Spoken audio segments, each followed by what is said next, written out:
Ay, ay, mga barbecue girl. Meron. Ayan, oh. 1, 2. O, dali na, oh.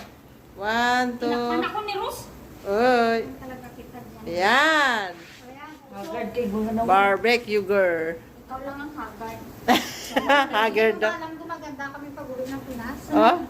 Oo nga. Hindi na kasi in love. Ayan, nag-barbecue kami. Love. Si Jack ang enjoy ni Jack. Kompleto sila. Umuwi yung kapatid niya sa Saudi. Oh, ayan, nandito kami. Oh. Hello. Dito kami nag-ihaw. Ihaw girl. Magsaya-saya sila doon. Magsaya-saya din kami dito. Mag-enjoy kami na mag-ihaw. Okay. Oh. Why? Yan ang maganda.